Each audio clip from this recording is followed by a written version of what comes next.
বললেন, ওগো সিদ্দিক আকবর, আল্লাহর নবীর শ্রেষ্ঠ সাহাবী, আমি একটু আপনার কাছে যাব। আপনার কাছে গিয়ে আপনার দাড়িগুলো ধরে আমি একটু চুমা খাবো, আমাকে সেই সুযোগটা দিবানি। সমস্ত সাহাবায়ে কেরাম বসে আছেন।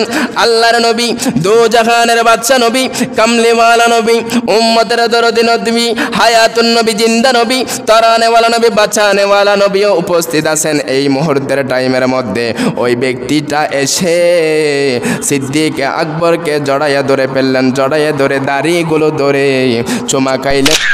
একজন ব্যক্তি যখন উনি অন্ধ, একেবারে মায়ের গর্ভ থেকে অন্ধ হইলেন, মায়ের গর্ভ থেকে অন্ধ যখন হইলেন, তিনি একদিন আমার নবীর আলোচনার মধ্যে তিনি অংশগ্রহণ করলেন। আমার নবী পাক সাল্লাল্লাহু আলাইহি ওয়াসাল্লাম সাহাবায়ে কেরামকে নিয়ে যখন আলোচনা করতেছিলেন, ওই সময়ের মধ্যে যখন আলোচনা করতেছিলেন, তখন একজন অন্ধ ব্যক্তি, জন্ম অন্ধ, সেইখানে ঢুকে গেলেন। ইয়া রাসূলুল্লাহ, ইয়া হাবিবাল্লাহ, আপনার সাহাবায়ে কেরামের মধ্যে এমন কোনো ব্যক্তি আছেনি, আমার কিছু অভাব আছে, জিনিস অভাব অনটনের মধ্যে আছে, আমাকে কোনো জিনিস দিবেনি। সাথে সাথে বলার সাথে সাথে হযরত সিদ্দিক আকবর সাহাবায়ে কেরামের মাঝখান থেকে দাঁড়িয়ে গেলেন। এই যুবক, ও ব্যক্তি, আপনি বলেন আমি আল্লাহর রসুলের ভালোবাসার কারণে তুমি যা চাইবে আমি সিদ্দিক আকবর তা দিব। তখন ওই ব্যক্তি বলতে লাগলো, গো সিদ্দিক আকবর, আজকে 3 দিন পর্যন্ত খাবার খাই নাই, আজকে 3 দিন পর্যন্ত আমার ওয়াইফও কানা খাই নাই, আমার সন্তানও কানা খাই নাই, কানা পিনা নাই, 3 দিন পর্যন্ত অনাহারের মধ্যে। সিদ্দিক আকবর, যদি নবীকে ভালোবেসে থাকো আমাকে কিছু দান করো। তখন আমার নবী পাক সাল্লাল্লাহু আলাইহি ওয়াসাল্লামের উপস্থিতিতে হযরত সিদ্দিক আকবর রাদিয়াল্লাহু তাআলা আনহু ওই ব্যক্তিটাকে বললেন, আমি তোমাকে 1 মাসের খাবার দিয়ে দিলাম। জোরে বলুন সুবহানাল্লাহ, আরো জোরে বলুন সুবহানাল্লাহ। এই কথা বলার পর আর কি প্রয়োজন? সিদ্দিক আকবর বলতেছেন, আর কি প্রয়োজন? ওই ব্যক্তিটা বললেন, ওগো সিদ্দিক আকবর, আল্লাহর নবীর শ্রেষ্ঠ সাহাবী, আমি একটু আপনার কাছে যাব। আপনার কাছে গিয়ে আপনার দাড়িগুলো ধরে আমি একটু চুমা খাবো, আমাকে সেই সুযোগটা দিবানি। সমস্ত সাহাবায়ে কেরাম বসে আছেন।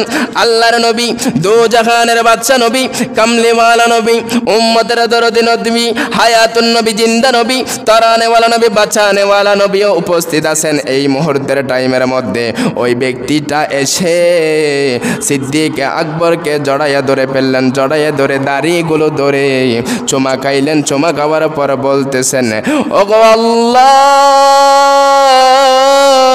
সিদ্দিক আকবরের দাড়ি মুবারকের ওসিলায় আমার জন্য অন্ধ যে চোখগুলা মায়ের গর্ভ থেকে অন্ধ নিয়ে আসলাম, আল্লাহর সেই চোখগুলো ফিরাইয়া দাও। বলার সাথে সাথে আল্লাহর কুদরতি ভাবে ওই ব্যক্তিটার চোখ 2টা ফিরিয়ে ফেল। সুবহানাল্লাহ, জোরে বলুন সুবহানাল্লাহ।